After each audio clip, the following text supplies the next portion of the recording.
Araba topoko lafinaritra topoko vavy atolotra ny firarintsoa amin'ity takariva ity ary manasanao ihany koa anaraka hatramin'ny farany fampahalalam-baovao eto amin'ny fahita lavitra MATV ny vaovao ara-politika izay mifanandrify amin'ny fiomanana sady ao anatin'ny fifidianana no etsika manomboka ny fampahalalam-baovao ary ny tondra ny heviny momba ny fikarakarana ny fifidianana ny Prime Ministre teo aloha Andriamatoa Jean-Maire Berzika notsindriny tao anatin'izany fanehoan-keviny izany ireo lesoka samihafa tokony horenina ao anatin'ny firosotsika ao anatin'ny fifidianana nanamafy ny tenany nefa dia vonina iray anjara ao anatin'izany izy na dia misy azy ireo lesoka samihafa ireo.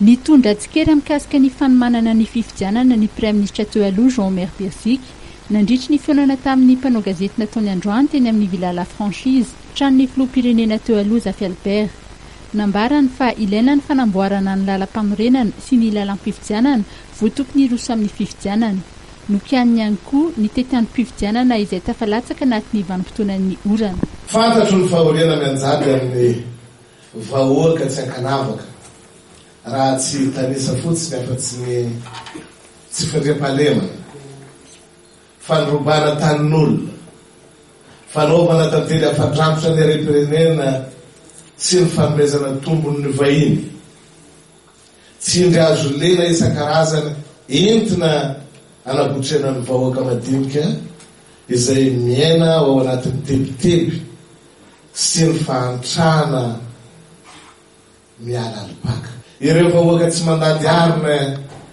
izay mbola ivesara ny fanaparam-pahefana ataon'ny mpitondra isan'ny maratonga.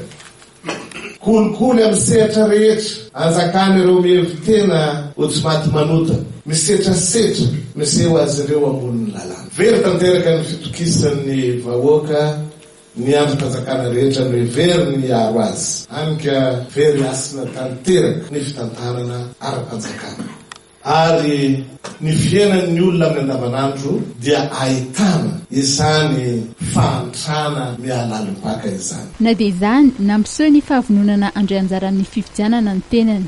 Mety tsy hotomombana araka izany araka ny tokony ho izy mihitsy ny fifidianana noho ireo antony efa voatanisa tebony. Azo kianina ny fotoana sy ny fomba anatanterahana izany fifidianana izany. Saingy amin'ny mahampandala ny demokrasia ny tenako dia tsy mandana velively ny isiany ny fifidianana ny tena. Ka dia tapa-kevitra ary vonina fa irotsaka ovidiana filoham-pirenena amin'ny fifidianana ho avy. Milaza i Jean-Maire Berzika fa ilaina ny fanovandrafitra eto amin'ny firenena ary ny fanovana ny lalam-panorenana. Vonina ihany koa ny tena ny hitondra fanovana amerenana ny fitokisan'ny vahoaka ny fanjakana ary indrindra amerina ny fananam-pirenena norobana ary nafenina any ivelany.